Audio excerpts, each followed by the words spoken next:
Olá, minha gente! Esse vídeo é destinado aos alunos de pandeiro da Escola Brasileira de Choro Rafael Rabelo e a todos aqueles que estiverem interessados em aprender um pouquinho sobre o frevo no pandeiro. O frevo, que é um ritmo tão importante da música brasileira e um gênero tão importante da cultura brasileira. E aí vale a pena a gente fazer a distinção entre o que é um ritmo e o que é um gênero.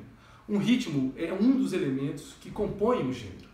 Então o gênero tem uma representação, no caso do frevo, de dança, de festa, né? Todo mundo já ouviu falar ou já viu imagens do carnaval lá de Olinda ou de Recife. Tem um idiomatismo próprio dos instrumentistas, tem uma linguagem própria, tem uma formação musical específica, um tipo de composição muito característico. Tudo isso o frevo tem. E um desses elementos é o ritmo. Então muitas vezes a gente tem uma manifestação cultural que é apenas um ritmo tocado dentro de uma festa específica, mas que não tem essa pluralidade do frevo, que possui vários compositores, várias pessoas compondo ao redor e toda uma idiomática ao redor dele. Então aqui ele se constitui apenas como um ritmo, mas o frevo não. O frevo é um gênero muito bem constituído e, ao que eu conheço, além do choro, o único gênero urbano musical puramente brasileiro. Então, posso estar cometendo alguma incorreção aqui, mas para mim o frevo e o choro são os mais puros exemplos de gêneros urbanos instrumentais existentes no Brasil e formados no Brasil. No pandeiro, ele vai apresentar uma certa dificuldade. Então vai ser um ritmo, o ritmo do frevo, tocado no pandeiro, até pela pluralidade do frevo. Existe o frevo de bloco, existe o frevo de rua, existem o frevo canção, existem vários tipos de frevo específicos. E dentro dessa pluralidade, interpretar ele tem diversas nuances. Então, eu acho que aprender o frevo no pandeiro é como um pouco aprender o choro no pandeiro. Não dá para você aprender ele assim rapidamente, em apenas um semestre, de maneira muito veloz. Ele demanda uma certa dedicação, demanda uma certa resiliência ao erro, demanda uma certa paciência para poder tocar e conhecimento de composições e tudo mais. Eu não sou um grande especialista em frevo. A minha experiência com frevo é em tocar ele relacionado ao choro. É essa característica que o choro tem de, às vezes, pegar ritmos derivados e trazer para si próprio e fazer um monte de composições dentro do universo do choro. Então você tem vários e vários chorões que compuseram frevos muito interessantes e vários chorões também que pegaram frevos já compostos anteriormente no universo do frevo e trouxeram para o choro. Então existe essa troca entre ambos os ritmos, tá? Então nisso eu rendo homenagem aos chorões, principalmente de Pernambuco, Henrique Anes, ao Marco César, ao Rossini Ferreira e a tantos outros muito importantes chorões de Pernambuco.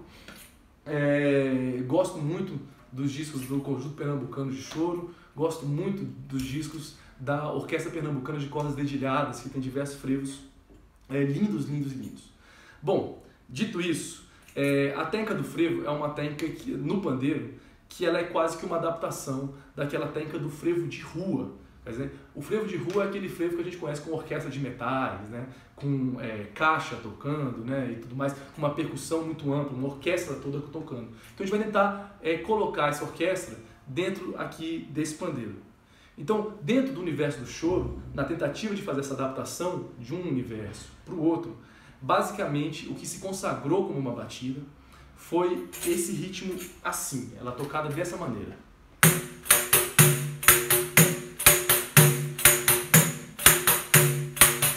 Então primeira semicolcheia, um polegar abafado, a segunda semicolcheia eu não toco, mas a terceira e a quarta sim, e volto para a primeira.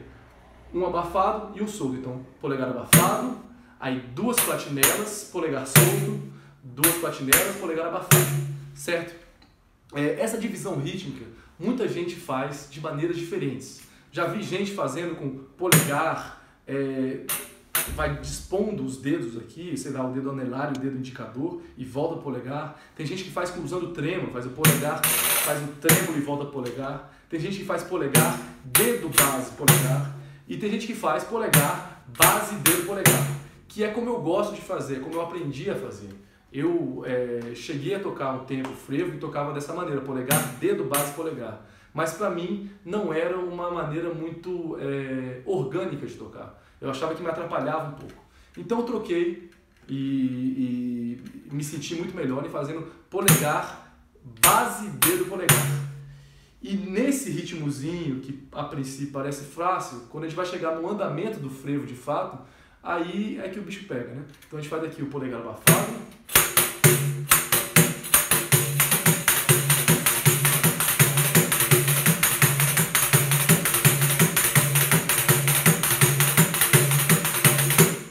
Certo? Então é esse ritmo que fica bem cadenciado e com uma marcação muito forte de tempo fechado, tempo aberto, tempo fechado, tempo aberto.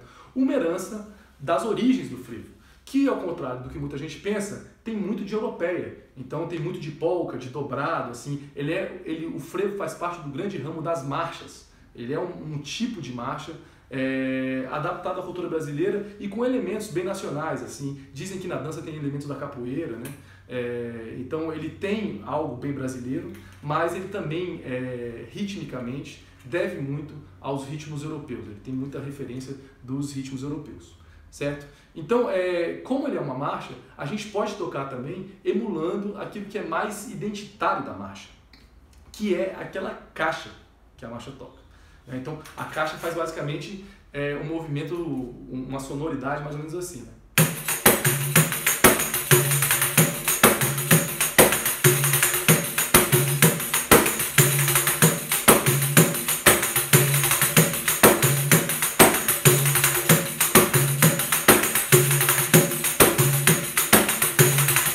Então ele faz um movimento mais ou menos desse, assim, é o movimento que a caixa está fazendo. Óbvio que se você fizer isso muito acelerado para dar no andamento do outro frevo, vai exigir uma dificuldade técnica, vai ter uma dificuldade técnica muito grande. Então vai exigir um apuro técnico por parte do pandeirista. Então você chega a uma certa velocidade, mas sempre você tem um limite ali. Então eu gosto às vezes, quando eu estou tocando frevo, de me desafiar e colocar essa batida no meio. Então eu estou tocando...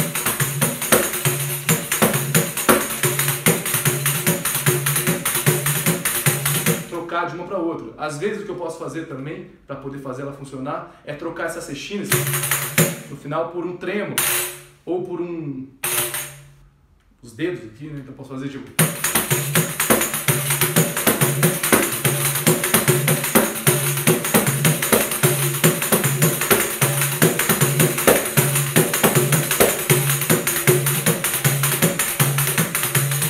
Então é outra maneira de tocar.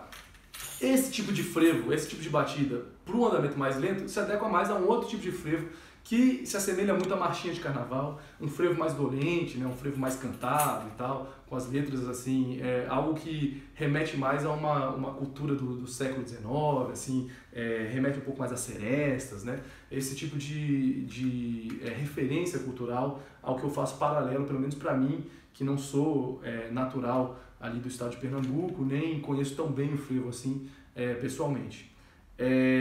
Agora, dentro disso, existem batidas híbridas. Então eu posso fazer uma batida que parece um pouco uma marcha e que parece um pouco aquela batida anterior. Então eu gosto muito de andar para uma batida que ela é meio que híbrida dessas duas batidas. Se a batida da marcha ela é...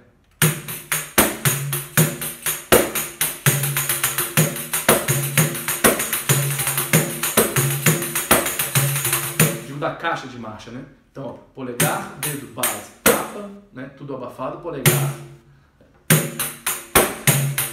Aí eu faço dedo, polegar abafado, dedo. Bom.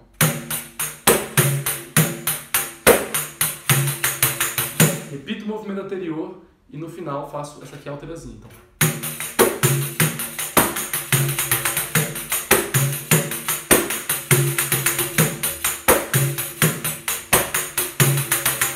Emulando a caixa da marcha, né? Quando eu vou fazer a marchinha de carnaval, geralmente eu toco da seguinte maneira, né?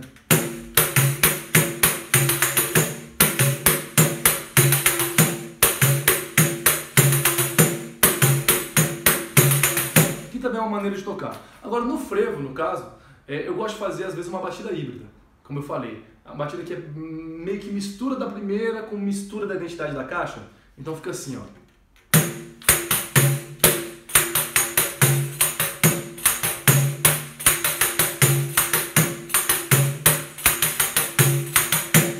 Fazer mais lento aqui para vocês, ó.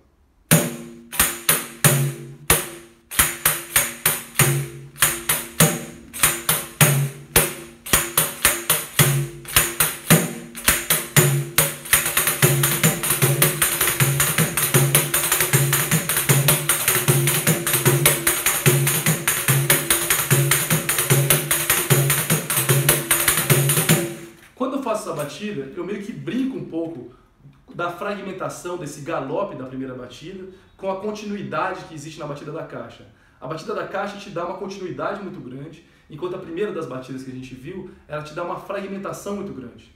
Então você explorar esse contraste entre uma batida que é metade fragmentada, metade contínua, dá uma nuance de interpretação muito interessante. Então, tanto você estando numa batida de marcha, aquela batida marchada, de caixa de marcha, e indo para essa batida, soa muito bem, quanto também soa bem caso você esteja tocando com uma batida com aquela batida fragmentada, a primeira, e você de repente mudar para essa. Então, brincar e explorar essa continuidade é uma das formas que eu uso para demonstrar a interpretação quando eu estou tocando frevo. Então, eu estou tocando aqui, ó, de repente eu faço uma batida contínua. Como se fosse um tempo de choro, né? E eu posso também ir para outra batida, a batida que eu mostrei.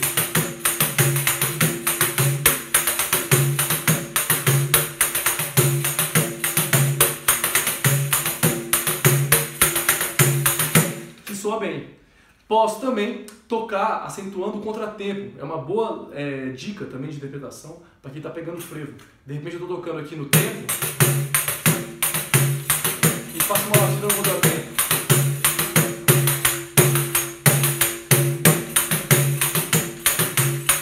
Interpretativamente é uma escolha interessante. Então quando eu vou tocar o frevo, eu misturo um pouco um elemento com o outro, vou para lá, vou para cá, vou fazer um pouquinho para vocês verem.